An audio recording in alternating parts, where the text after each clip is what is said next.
Hey guys, welcome to another episode of Can't Deposit Excuses. I'm your host, Derek Wiley. So excited today for my guest, guy that I've known for a long time. We've been sitting here reminiscing, Travis Young. He's a trainer down at Titan Fit. I've known Travis, I said this earlier, I knew skinny Travis before he got swole. So Travis, so nice to have you, man. Yeah, man, I appreciate you having me, man. I'm hyped about it. Yeah, man. So I was talking with you a little bit earlier. So the thing that's just got me so excited to have you on here is just knowing, that you've come so far from where you were, but also because I've known you since, like you said, you were this 150, 160 pound skinny kid, and to where you are now, it's amazing. So I just wanted to kind of like back up a little bit and just let you, tell me a little bit about your backstory. Talk to me a little bit about like where you came from, where you were maybe 20 years ago, and we'll just start there. So, in high school, I was track, football, basketball, loved it. I was faster more than I was stronger, but I loved to work out. And for some reason, I could never gain any weight. I don't care how hard I worked out. I never got any bigger. Eating a Burger King every day, all that, it still didn't matter. But I've always been into, working out and fitness. And it's just something that to this day, I just love with everything in me. So I go to Western, do my Western thing. I go work full time, but I'm in and out of the gym back and forth, So eventually I get locked into the gym and I'm just diehard about it. And with me, normal people in the gym, they don't like people bothering them, asking them questions. I loved it because if I didn't know the answer, I was going to go home and find it. So it's just something that is just right straight to my heart, and I just loved it. So, I get to my 20s, I start putting on weight, and I start loving it. I put on a lot of bad weight, started hating it. So, I just took a self-check and just said, okay, you got to get yourself right. Because, I'm in my 20s, and if I don't fix it now, it's going to get bad. How much did you get up to? How much did you weigh at your heaviest? Pushing 240, 250, probably 35-40% body fat. Like, it was bad. I was half fat. So I was like, I just couldn't believe it. And it felt like it happened overnight. Yeah. And so I had to just start eating better. I had to start working out. So my main focus every day was to get up, do my workout before my life started. So I did that, and before you knew it, I was back down to a comfortable weight. I wasn't where I wanted to be, but I was at a good place to mold myself to where I want to be. I finally feel like a big guy now, so I want to mold it to where I want to be. So I started banging. I started hitting hard. I started hitting it every day. Working out with different people, learning new styles, new techniques. And I just was like, man, I couldn't get enough of it. Addicted to it. And I was lucky to be genetically where I could eat whatever I want and just work out. At 37, not so much. But then I just ate whatever and just went to the gym, trained 2.5 hours, 3 hours a day. And which was probably overtraining, but I just was locked in. But you didn't know any better at the time. You're just like, right. All I know is I need to cut. Now, one thing you glossed over this, but in talking to you, I want you to make mention of this. You don't have to name the person, right. But you said there was an event that happened that really kind of set you off where you were like, all right, man, like I got to make a change in my life. Yeah. This was when you were at your heaviest. Right. Like, talk a little bit about that. So, this was probably like 05, 06, and I was wearing baggy clothes to cover up my body, And we're all having a little get-together, and we're all sitting there talking, and this girl we went to school with looked at me and was like, ew. And I'm like, what do you mean? Like, you don't even need to say nothing else. And I was like, and it just made me so mad. And I was like, I'm pretty sure I left at that point.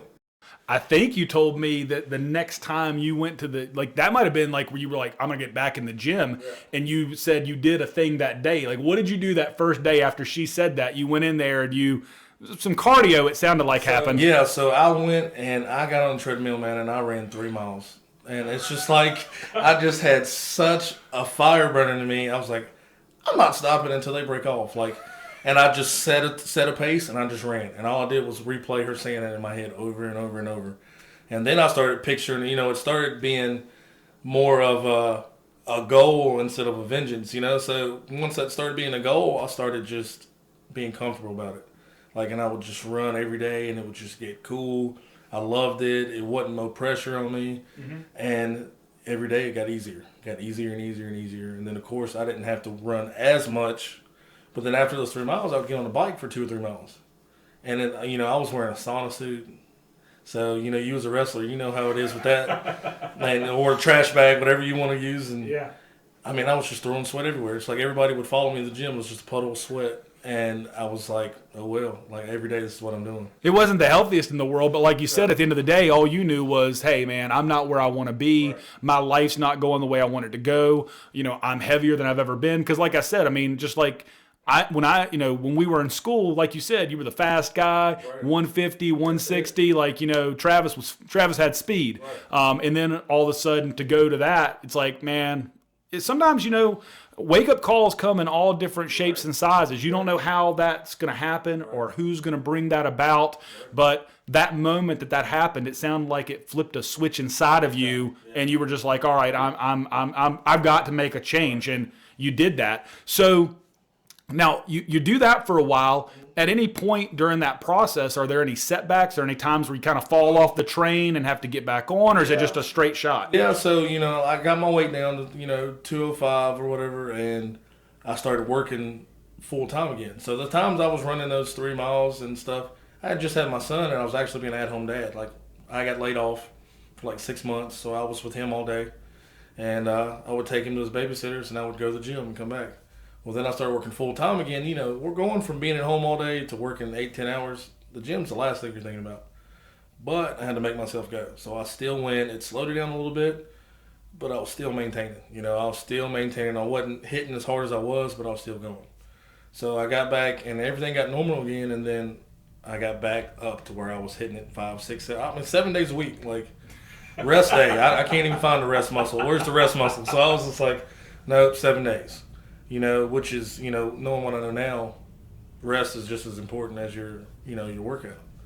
So, of course, the injuries, 7 days a week, your body's going to break down at some point, yeah. Because, the biggest thing I've learned is, as a trainer and as an athlete, period, is you got to listen to your body. Like, there's times, like, with me working, I'm working 12, 13 hours a day training. I have 18, 20 clients. The last 2 weekends, I go home Friday night, I crash. And usually I sleep all Saturday, all Sunday, get up Monday and do it again. Yeah. But yeah, so little setbacks and injuries and stuff from not listening to my body. And then I started sitting down and like, you know what? It's time to map this out and go smart about it. Plan 5 days a week, this muscle, this muscle, this muscle, this muscle, and start sculpting your body to where you want to be. So I started doing that, and then I get into the cross training stuff with CrossFit / powerlifting / bodybuilding. So it's just a hybrid, just mutant of everything. I was going to say, you were saying to me earlier, like how you kind of first got into, like, you're a certified trainer now, but you said when it first started, like, I guess everybody saw this guy in this gym just throwing these weights around, just in there banging plates, and they were like, who is this guy? And you said, like, people would just, like, start coming up to you, talking to you, and that's kind of where this started. So talk a little bit about that. So, people come to me in the gym and stuff and ask me questions, and I would just tell them what I knew as far as what I knew and what I looked up and what worked best for me. And I always tell them, hey, this works for me. It might not work for you. And then I went to this cross training gym, and I went in there just to work out. Actually, it was a powerlifting meet they held. And I went in there because I had just got into powerlifting, and I didn't realize it, but I was the strongest guy there. I don't know how, but I was the strongest guy there. So we got to going at it, doing our squats, bench, deadlifts, And me, from school, I was 150 pounds, dude, and I was squatting 220 pounds if that. So I'm walking into this meet at 225, 230, and I'm squatting 520, 530. And it's just like, I'm hyped, benching almost 4, deadlifting 600 pounds.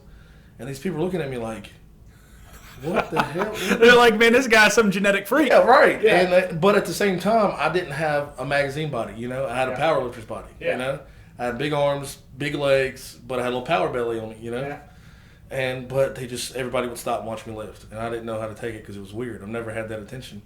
So we did that, and I was like, man, I had to have won this meet. No, they went by body weight. So there was a couple guys that were 160 pounds that were pulling 400 versus me being 230 pulling 500, and the weight ratio won. Yeah. So that hit me and was like, you know what? All right, I'm dropping my body weight and I'm pulling the same weight. So I did that, and after the meet, the owner of the gym wanted me to be a coach. And I was like, cool. He was like, all right, start this weekend. I said, what? I said, I've never coached anybody to do anything. So it's funny how they I feel like they set me up, man. Like, so I go into the place, and this gym's in an old garage. Like, it's 2 bay doors, and just like where you go to get your car inspected. Very tiny spot. And so I walk in.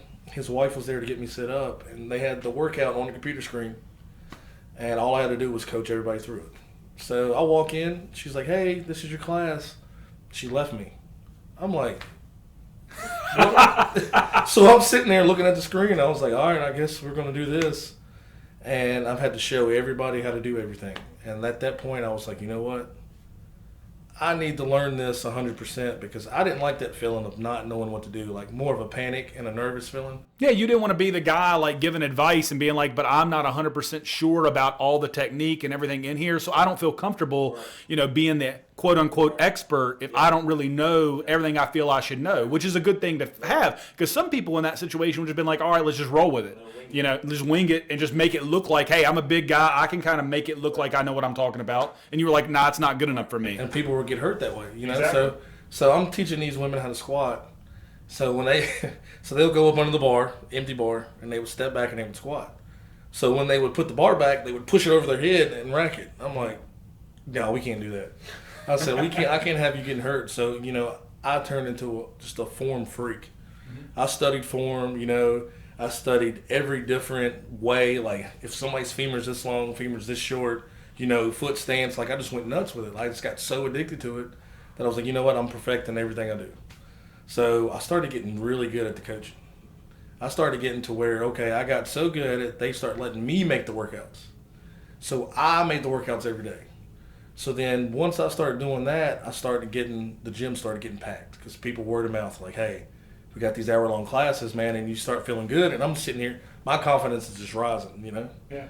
And I'm just like, God, I'm loving this, I don't even want to go back to working a full time. I want to stay doing this.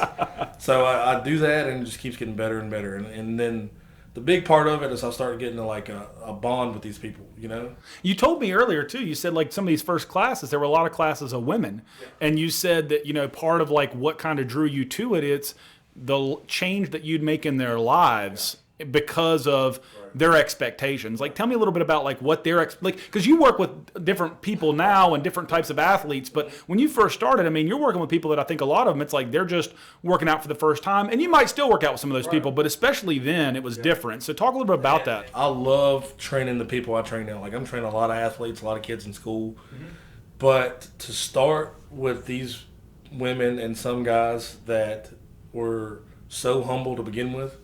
And that them getting 2 pounds on a lift more than they did last week was the best thing that happened to them.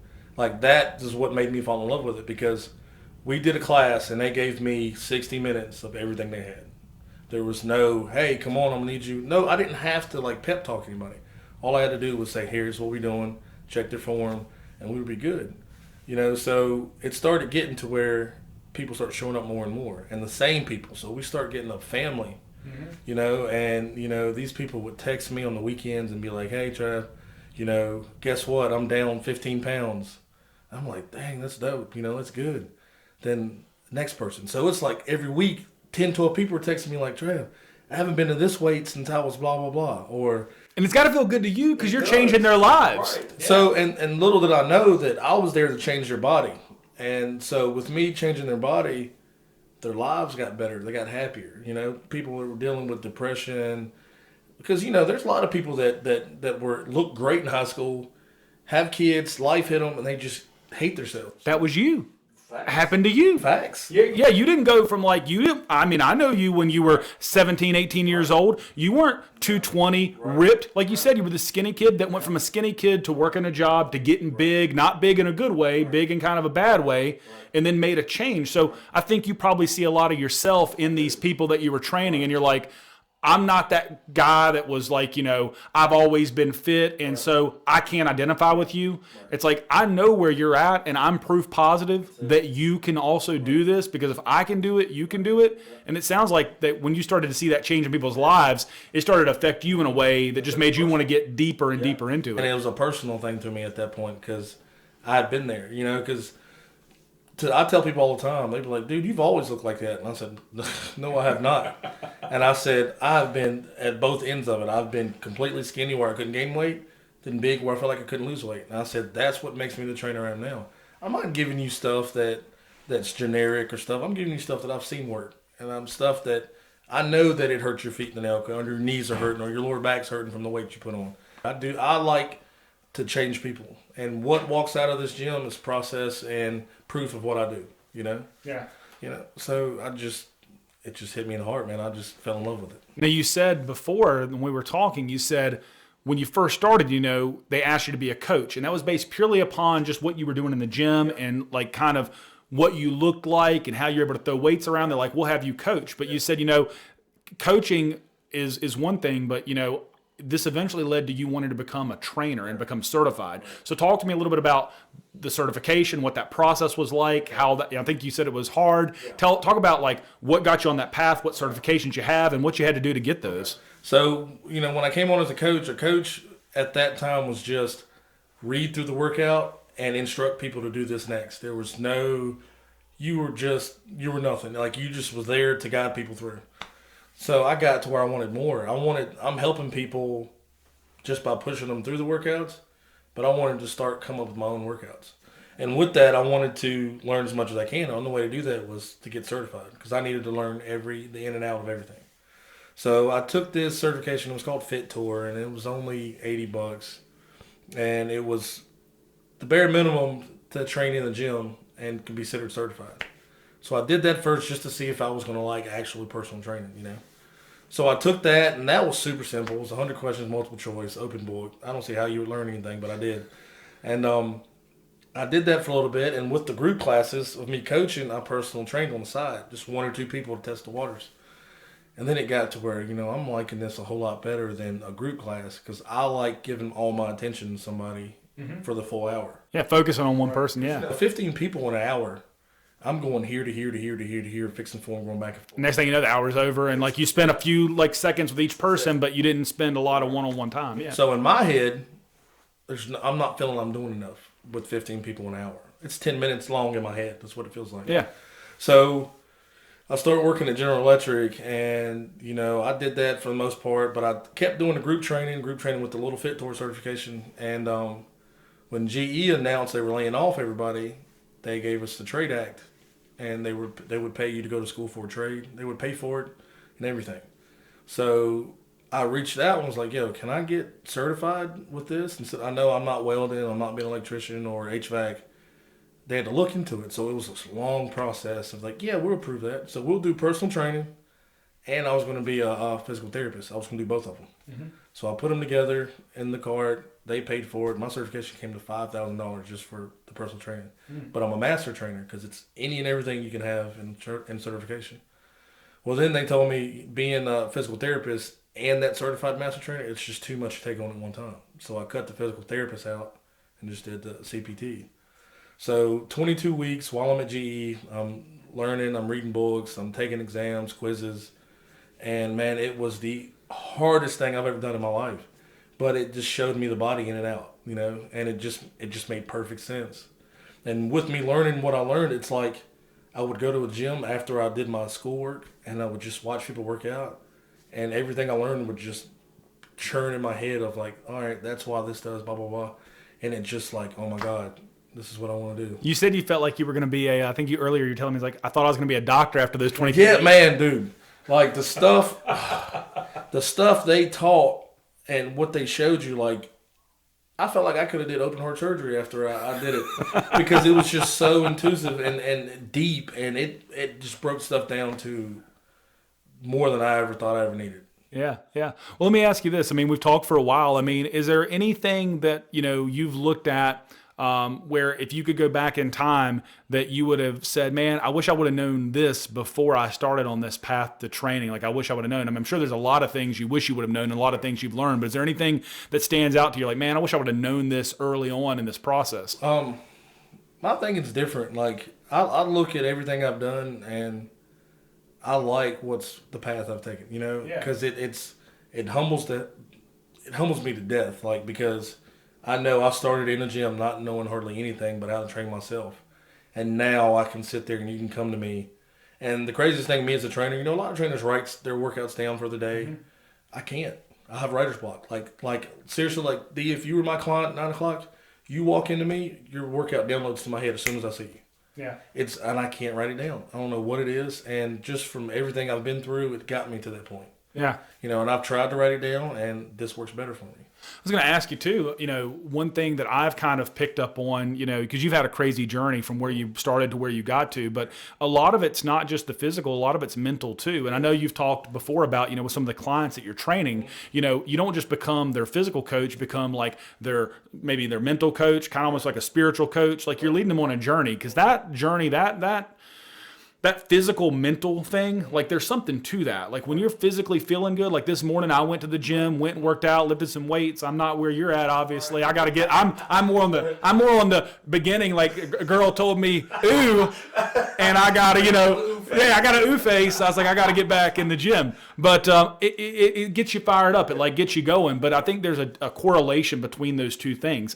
Is there anything, and I'm putting you on the spot with this question, but is there any book or anything that you've read recently or something that got you motivated during this journey where you're like, you know what, it kind of changed your mindset? Or was it all just, in the gym? Or was there anything, maybe it's a speaker, maybe it's somebody that motivated you? Yeah, so a little bit of all the above. There's a motivational speaker I listen to called Eric Thomas. Yep. Man. If you want to succeed. If you want to succeed as bad as you want to breathe, Absolutely. And this is when I was in my phases, because when I left that cross training gym, me and that owner, we left on bad terms, because I had stepped up and I told you these ladies were, loving class. He ended up putting me in full control of the gym. So, which came with a lot of responsibility. And at that point I was like, okay, I can't let these women down. The changes that I've given them with me being just a coach, it's going to get far greater with me being as pretty much the face of the gym.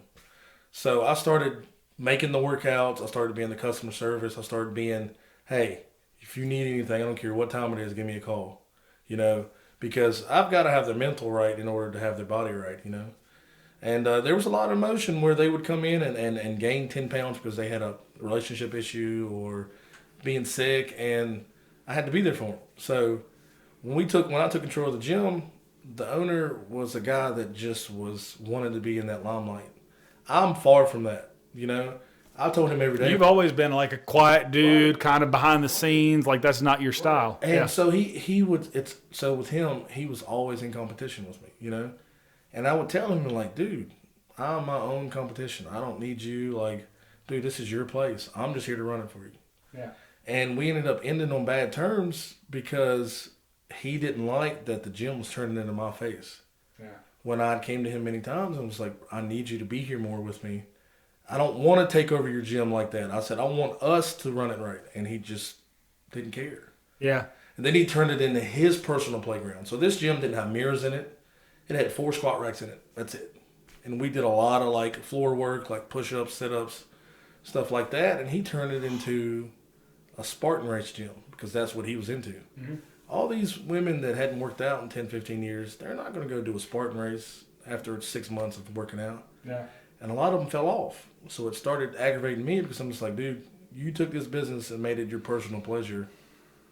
And all these people are now back out home with their bad habits again or depression because they were feeling good and then you just pulled it out from under them. Yeah, it kind of changed like what your goal was or what your plan was. And I wanted to go back to something you said, talking about Eric Thomas. Like for people that have never listened to that speech, right. It's one of the most powerful speeches you'll ever hear. And I'm not going to give it away, but I want you to go on to YouTube and I want you to look up Eric Thomas Can't Breathe and watch that. Watch that man speak. And watch what he has to say, and that gets down inside, and it motivates you and it makes you understand, what it really takes to get to where you want to be. So, with that being said, all of us, when we're trying to work on a path towards, getting someplace and having some success in life, I think you need a vision for what you want your life to be, a vision for what your expectations should be on what you need to do to get there. And I think that's the piece that's missing for a lot of people. They don't know I use the analogy, we'll say driving across the country to California. If I told you today, like, let's go to California, we generally know we have to drive west. Right. Now, when we'd get there and how long it would take, if we didn't have a map or a GPS, it might be a little while, but we'd eventually get there. I think a lot of people, that's what they're doing. They know they need to get in better shape, or they know they want to change their lives, but they don't really have a roadmap. And part of what starts that roadmap to being built is having a why, because that's what will keep you driving. That's the fuel for the tank. That's the gasoline to make the car go. In your life, what is that for you? What's your why? What's your reason why you keep doing this? And I'll tell you, before, I didn't have a why until my son came. My son came, and I knew I was a decent athlete in high school. But it's like once I had a boy, I was like, you know what? I want to mold him into the best version of a man that I can be. And no, gym isn't everything, but his health is. But also, the gym has did more for me in my life than just getting in shape, So with him, I just wanted him to look up to me, and also I wanted to help and touch as many people as I can. I'm begging people all the time, hey, come to the gym. Because, it's most of the people, man, you ain't going to kill me. I said, bro, it's not about that. I don't call you out there to break you down and make you cry. I want you to get in shape. Because I know that 1 week of training with me, you're going to be like, man, that's not what I thought. The stereotype's gone. It's not. Because, at Titan, there's a bunch of guys. We walk around with shirts off, working out. But it's like being in a garage. It's like what we used to do back in the day. And it's more of a family than anything judgmental. There's no judging in the place at all. Takes you back to our old days. Me and Travis talked about this. Our high school gym back in the day was a janitor's closet. And if I tell people that, they won't believe it. But for legit, we started lifting weights. Obviously, you took it to the next level. I became a guy that talks about it and needs to be more about it. But back in the day, I could lift more than Travis. There was a time. You take me back 20 years, I was a beast. He doubled my weight. Yeah. But like I said, we lifted weights in a closet, basically, in a janitor's closet in high school. So, like you said, your gym, you guys may walk around with your shirts off at Titan Fit, but at the end of the day, it's old school, we're just here to get work done and make it happen and do it. We're kind of, running low on time. I could do this all day, but I wanted to ask you, because the name of the podcast is Can't Deposit Excuses. And I think, that saying, when you hear it or when you hear that phrase, it kind of means something to everybody. When you hear that, what does that make you think when you hear that? It makes me think that no matter what, and just like we talked earlier, when I said I don't want to lose more than you want to win, that applied to life. I wake up every day and I might be tired or blah, blah, blah, this and that, or I'll have 15 clients a day. If I want to be what I want to be, excuses don't even exist to me. Yeah. And when I go into that gym and I suit up, I don't care what's going on in my life. Those people get that hour they deserve every day. Awesome. Well, listen, man, I wanted to ask you, last thing I like to ask every guest, Travis Young, trainer, Titan Fit. Where's the gym at? Where can people find out more about you? I know you're on social media, on Facebook, other places, but where can they find more? Say they want to have you as a personal trainer. Your story has motivated them. They're like, man, I got to meet this guy. Where can they find out more, Travis? So we're at 3719 Brownland Avenue. We're right behind Hardee's, tan building, Titan Fit Roanoke. Just like you said, my Instagram is Squatty Pippin. Squatty Pippin. And then, Travis Young on Facebook and Facebook Messenger, Instagram message, it don't matter. Reach out. I don't charge arm and leg because at the end of the day, I do it because I love it. Awesome. That's great. Travis, this has been a great episode. Thank you so much for being on the Can't Deposit Excuses podcast. Glad to have you, man. Thank you, boss. Thank you.